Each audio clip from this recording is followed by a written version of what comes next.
नमस्कार, आप देख रहे हैं ब्रेकिंग बिहार। अभी हमारे साथ है राष्ट्रीय लोक जनशक्ति पार्टी के बिहार के प्रदेश प्रवक्ता चंदन सिंह। आज जिस प्रकार से चिराग पासवान ने पीसी करके न सिर्फ मुख्यमंत्री नीतीश कुमार पर हमला किया, बिहार की जो वर्तमान स्थिति है, जिस प्रकार से उन्होंने कहा कि माफिया राज हो गया है और बिहार में राष्ट्रपति शासन लगना चाहिए, साथ ही साथ चिराग पासवान इन दिनों जो सभाएं कर रहे हैं उस पर भी उन्होंने काफी कुछ कहा। इन्हीं सब बातों पर बात करेंगे। चंदन सिंह जी, आपने सुना चिराग पासवान ने आज के प्रेस कॉन्फ्रेंस में क्या कुछ कहा? बिल्कुल अनिल जी, मैंने सुना। और चिराग पासवान का अहंकार, जो पूर्व में भी मैं बता चुका हूं आपको, घमंड, अहंकार, अहम ब्रह्मामी, उस तरीके का भाव चिराग पासवान के चेहरे से और उनके शब्दों से छलक रहा था। देखिए, आदरणीय पशुपति कुमार पारस जी स्वर्गीय रामविलास पासवान जी के अनुज हैं और ये ब्रह्मा की लकीर है, इसको चिराग पासवान बदल नहीं सकते हैं। और कोई नहीं बदल वर्तमान में हाजीपुर से सांसद भी हैं और देश के खाद्य प्रसंस्करण मंत्री भी हैं। चिराग पासवान जी को समझना चाहिए।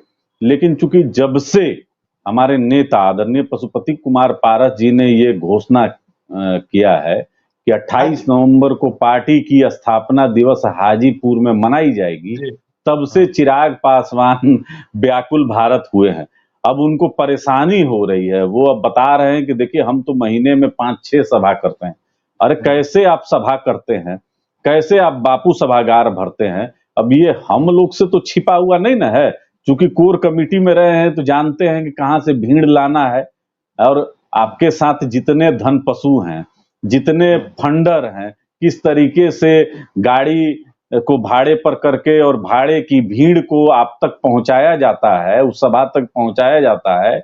और अनिल जी, मैं तो आपके माध्यम से कहना चाहूंगा कि खेसारी लाल यादव हो या पवन सिंह हो या रवि किशन जी हो, अगर आ जाएंगे कहीं भी तो जनसभा से ज्यादा भीड़ हो जाएगी। लेकिन क्या देखने वाले लोग भी उनके विचार से सहमत होते हैं? क्या वोटर बनते हैं, वोट पड़ता है? तो ये तो चिराग पासवान उपचुनाव में साबित कर चुके हैं। चिराग पासवान को 4,4200 वोट आया और ये कोई भी निर्दलीय खड़ा हो जाएगा तो तकरीबन इतने तो वोट मिल ही जाते हैं। तो इसमें चिराग पासवान जी की क्या उपलब्धि है, अब ये तो बेहतर वही समझ सकते हैं। जिस समय 12 जनपद में मूर्ति स्थापित स्वर्गीय रामविलास पासवान जी की गई और 12 जनपद में मूर्ति को तोड़कर और बाबा साहेब की मूर्ति और स्वर्गीय रामविलास पासवान जी की तस्वीर को गेट से बाहर फेंका गया, तो चिराग पासवान को बताना चाहिए कि किसने किया था। स्वर्गीय रामविलास पासवान जी के बेड पर अपने बूट से कौन चढ़ा और किसने वो बेड को धंचा, चिराग पासवान को बताना चाहिए। तो चिराग पासवान डगरा के बैगन है अनिल जी। सत्ता और जिधर रहता है उधर अपना बयान देते हैं और बार बार बदल जाते हैं। अब जिस बयान पर आजकल वो इतरा रहे हैं, माननीय प्रधानमंत्री जी ने तेलंगाना की रैली में दलित स्मिता की बात की थी। चूंकि बिहार विधानसभा में एक दिन माननीय मुख्यमंत्री जी का सेक्स ज्ञान हो या उसके अगले दिन आदरणीय जीतन राम मांझी जी पर जिस तरीके से आपत्तिजनक बयान दिया गया हो, अमर्यादित बयान दिया गया हो, उस पर माननीय प्रधानमंत्री जी का फोकस था और स्वर्गीय रामविलास पासवान जी को उन्होंने याद किया, चिराग पासवान का भी नाम लिया। अब चिराग पासवान उस बयान को लेकर सारे मीडिया संस्थान के जितने वरिष्ठ पत्रकार हैं और छोटे जो भी हैं, सबके पास उनके मोबाइल पर पूरा वीडियो और लिख के एक पन्ना का जो शेयर करने लगे। ये कुछ छिपा हुआ है हम लोग से? अरे यही चिराग पासवान है कि एनडीए की बैठक में इनको न्योता देकर इनको फिर कैंसिल कर दिया गया। हम तो वही कहिए रहे हैं। प्रधानमंत्री जी की बात आप करते हैं, अगर प्रधानमंत्री जी की बात आप करते हैं चंदन जी, तो निश्चित तौर पर प्रधानमंत्री ने भारी सभा में तेलंगाना में न सिर्फ दलित को लेकर के बातें कही कि दलित के विरोधी रहे हैं मुख्यमंत्री, और यहाँ तक तो जरूर कहा कि हमने चिराग पासवान के चेहरे में, चिराग पासवान में वो टीस देखी है जो उनके पिताजी को प्रताड़ित किया मुख्यमंत्री नीतीश कुमार ने। यह प्रधानमंत्री का वक्तव्य। नहीं, ठीक है, स्वाभाविक है, किसी भी पुत्र के लिए एक बहुत बड़ा दर्द होता है। लेकिन क्या वास्तव में 2020 में चिराग पासवान इसी विषय को लेकर अलग हुए थे? आप वरिष्ठ पत्रकार हैं, आप लोग के पास साल दर साल का फुटेज होता है, आप निकालिए। चिराग पासवान ने स्पष्ट कहा है कि एनडीए गठबंधन में हमारी सीटें उतनी नहीं मिली, 42 सीट का दावा किए थे और शायद 15 या 18 या 20 दिया जा रहा था उनके अनुसार, तो हम लोग इस गठबंधन से अलग होते हैं और तब 136 सीट पर चुनाव लड़े। कहीं भी उस समय लेकिन चिराग चंदन पासवान जी ने नहीं अगर कहा। दावों की बात करेंगे, चंदन जी दावों की बात कीजिएगा तो जदयू तो यहां तक कहता है कि बीजेपी के कहने पर चिराग पासवान मुख्यमंत्री नीतीश कुमार को हराने के लिए उन तमाम जगहों पर अपना कैंडिडेट दिए। देखिए, अब बीजेपी के कहने पर चिराग पासवान चुनाव लड़े थे कि तेजस्वी के और लालू प्रसाद यादव के इशारे पर लड़े थे, ये तो अब कोई जांच करेगा तब ना पता चलेगा। नहीं, क्योंकि आपका कहना है कि वो लालू जी छह के भी सीट टच में है, लालू सुन प्रसाद के टच में है। लीजिए 6 सीट पर भारतीय जनता पार्टी चुनाव हारी। राघोपुर में तेजस्वी प्रसाद के खिलाफ कैंडिडेट खड़ा करने का मतलब क्या था? अगर वो वोट को आप मिला दीजिए तो तेजस्वी प्रसाद यादव चुनाव हार जाते। हसनपुर में लोक जनशक्ति पार्टी का कार्यालय तक नहीं खोलने दिया गया चिराग पासवान के द्वारा, तो कई ऐसे चीज हैं जो संदिग्ध हैं। और चिराग पासवान कहते आए हैं कि लालू प्रसाद यादव उनके अभिभावक हैं और तेजस्वी उनके छोटे भाई हैं। वो तो नीतीश कुमार जी के भी पैरों में जाकर गिर जाते हैं। तो कोई आदमी बिहार का विध्वंसक हो और आप उनके चरण वंदना करने में अगर लगे हों, और जहां आप नीतीश कुमार जी की आलोचना करते हैं वहां तेजस्वी पर मौन क्यों हो जाते हैं? ये तो बहुत बड़ा प्रश्न है जो बिहार की जनता आपकी बात जानना सही चाहती है। है, लेकिन क्या मुख्यमंत्री नीतीश कुमार लालू प्रसाद यादव स्वर्गीय रामविलास पासवान के साथ के समकक्ष थे, उनके मित्र रहे हैं? वैसे में बिहार के मुख्यमंत्री का अगर आमने सामने होता है तो एक सांसद, एक उनका बेटे की उम्र का लड़का जो है अगर पैर छूट गया तो इसमें क्या दिक्कत है भाई? देखिए अनिल जी, अगर रात दिन आप कोस रहे हैं कि बिहार की बदहाली में पिछले 32 साल में बिहार बहुत पीछे गया है और बिहार में जितने भी दलित बच्चियों के साथ बलात्कार होते आए हैं, जितने भी बैंक डकैती हो रहे हैं, अपराध बढ़ रहे हैं, चूंकि दुर्भाग्य से बिहार के गृह मंत्री आदरणीय नीतीश कुमार जी हैं, और उन सभी कार्यों के लिए जहरीली शराब हो या जो भी हो, उसके लिए नीतीश कुमार ही जीवित हैं।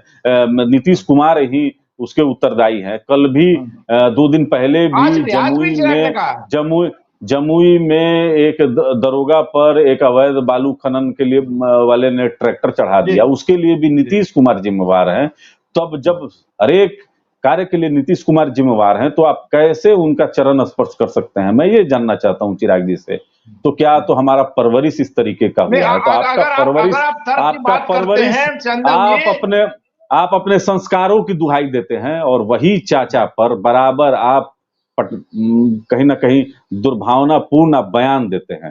तो आप बता रहे हैं कि आप नहीं। चंदन जी सीधे तौर पर चिराग ने कहा प्रधानमंत्री का बयान आने के बाद कि हमारे चचा उनके साथ थे। हमने कहा कि जो पिताजी का हमारा जो विरोध किया, जो प्रताड़ित किया, उनके साथ चुनाव नहीं लड़ेंगे चाहे परिणाम जो हो। लेकिन चचा फिर भी सत्ता के लिए नीतीश कुमार के साथ बने रहे। देखिए, स्वर्गीय रामविलास पासवान जी के जीवित रहते 2019 में नीतीश कुमार जी में हिस्सा बन चुके थे भारतीय जनता पार्टी के गठबंधन के। स्वर्गीय रामविलास पासवान जी जीवित थे और हम लोग को भूलना नहीं चाहिए, चूंकि मैं भी उस राज्यसभा के नॉमिनेशन में था, बिहार विधान सभा में जब हो रहा था, उस समय आदरणीय नीतीश कुमार जी वहां पहुंचे। ठीक है, थोड़ा देर से पहुंचे, अब अंदरूनी क्या बात थी नहीं थी वो चिराग जी बेहतर जानते होंगे, लेकिन इस तरीके से किसी पर आरोप लगाना ये मैं उचित नहीं मानता हूं। और हर चीज के लिए आप नीतीश कुमार को जिम्मेवार ठहराइए, लेकिन साथ में तेजस्वी को भी उतना ही बराबर का आप दोषी ठहराइए। चूंकि बिहार में अगर जंगल राज राष्ट्रीय जनता दल ने अगर शुरुआत की थी और जिसको नीतीश कुमार जी आगे बढ़ा रहे हैं, तो दोनों बराबर के कहीं ना कहीं दोषी हैं। तो इस पर एक आदमी पर निशाना साधना और दूसरे को कहीं ना कहीं सर्टिफिकेट दे देना ये गलत है, ये एनडीए के साथ धोखा है। चलिए चंदन जी, चिराग पासवान से ये आपका जो सवाल है इसको हम जानने का प्रयास करेंगे कि इसका वो क्या आंसर देते हैं। आखिरी सवाल मेरा है, कहा जा रहा है, आपको अच्छा नहीं लगेगा लेकिन ये सवाल उठता है कि आज तक आप लोग अपनी पार्टी के स्थापना दिवस पटना में मनाते थे, इस बार हाजीपुर में इसलिए मना रहे हैं कि चिराग पासवान वहां से खड़ा होने की बात कर रहे हैं। तो आप लोग हाजीपुर में अपना ताकत दिखाना चाह रहे हैं। लगातार वहां पर मीटिंग हो रहा है कि पारस जी की क्या शक्ति है, वहां आप हाजीपुर में दिखाना चाह रहे हैं, जन सैलाब जुटाना चाह रहे हैं। और सिर्फ चिराग पासवान के हाजीपुर से खड़ा होने की घोषणा के बाद? देखिए, इस प्रश्न को मैं अगर जवाब में ऐसे दूं कि स्वर्गीय रामविलास पासवान जी के जीवित रहते हुए उनकी धर्मपत्नी कभी चुनावों में सक्रिय होने के बारे में सार्वजनिक बयान नहीं आया। अब चिराग पासवान उनको हाजीपुर से चुनाव लड़ाने की इच्छा जाहिर कर चुके हैं। क्या इसीलिए कि वो मतलब हाजीपुर से स्वर्गीय रामविलास पासवान जी थे इसीलिए उनकी धर्मपत्नी चुनाव लड़ेंगी, या जनता के प्रति लगाव भी है? देखिए, 1977 से आदरणीय पशुपति कुमार पारस जी स्वर्गीय रामविलास पासवान जी के साथ कहीं ना कहीं परछाई की तरह रहे और काम करके दिखाया। इसलिए जब राज्यसभा में जाने लगे स्वर्गीय रामविलास पासवान जी, तो पशुपति कुमार पारस जी को वो कुर्सी उन्होंने सौंपा, अपना राजनीतिक एक तरीके से उत्तराधिकारी उनको बनाया। और आदरणीय पशुपति कुमार पारस जी वर्तमान में हाजीपुर से सांसद हैं, एक पार्टी के राष्ट्रीय अध्यक्ष हैं, और पार्टी का जो पॉलिटिकल कार्यक्रम होता है वह राष्ट्रीय अध्यक्ष तय करता है कि अब शहर से उसको कहीं ना कहीं हम लोग अपने लोकसभा में, विधानसभा में उसको शिफ्ट करें, क्योंकि वहां के भी लोगों की इच्छा है बराबर। अब ऐसा अगर देखिए, जब से यह अनाउंस हुआ है कि 28 नवंबर को हाजीपुर में कार्यक्रम होगा, तब से चिराग पासवान को तिलमिलाहट लिए हुए है और इस तरीके का वो बयान दे रहे हैं। बापू सभागार में उनका कार्यक्रम है, सुना है हमने। अब किस तरीके से वो पहले इस बापू सभागार को भरते थे या इनका कार्यक्रम में किस तरीके से भीड़ होता है, ये हम लोग से तो छिपा हुआ नहीं है। और चिराग पासवान जी का कितना राजनीतिक समझ है ये भी हम लोग को अच्छी तरीके से पता है। किन सीटों पर चिराग पासवान दावा करना चाहते हैं, आज तक इनके साथ कोई भी सांसद नहीं रहा, उसके पीछे क्या कारण है? कई लोगों ने पार्टी छोड़कर जाने का काम किया, इसके पीछे क्या कारण है? चिराग पासवान उपचुनाव में लड़ते हैं तो इनकी जमानत नहीं बचती है, इसके पीछे क्या कारण है? हाजीपुर जहां से ये डंका पीट रहे हैं, वहां से एक अदद विधान परिषद का उम्मीदवार अगर इनको नहीं मिलता है तो इसके पीछे क्या कारण है? ये सब सारे जो प्रश्न हम उठा रहे हैं ये बहुत गंभीर जनाधार नहीं है, जनाधार चिराग पासवान का बिहार में नहीं है, आपका ये कहना है? देखिए, चिराग पासवान का जो बेसिक जो ज्ञान है राजनीति के बारे में वो 0/सन्नाटा है और व्यवहारिक भी नहीं है। ये बड़े छोटों में क्या अंतर होता है, क्या लिहाज होता है और कार्यकर्ता को किस तरीके से डील किया जाता है, ये अनुभव की कमी है इनको। तो अब अनुभव की कमी है, कितना भी केक ये कटवा ले, पोस्टर लगवा ले, लेकिन चूंकि धरातल पर देखिए वर्कर काम करता है और वर्कर को बहुत सम्मान देना पड़ता है। आदरणीय पशुपति कुमार पारस जी का एक लंबा ट्रैक रिकॉर्ड है कि संगठन को किस तरीके से रन किया जाता है। आज चिराग पासवान के पास बहुत सारे धन पशु आ गए हैं, उनके बल पर वो चाहे जो भी कह लें, लेकिन ग्राउंड पर काम करने वाले लोगों का अभाव उनके पास है। हमारे स्वर्गीय संस्थापक के पुत्र हैं, हमारे गुरु भाई हैं, हम लोग भी चाहते हैं कि वो आगे बढ़े, लेकिन चूंकि उनका जो थॉट है राजनीति में वो स्पष्ट नहीं है।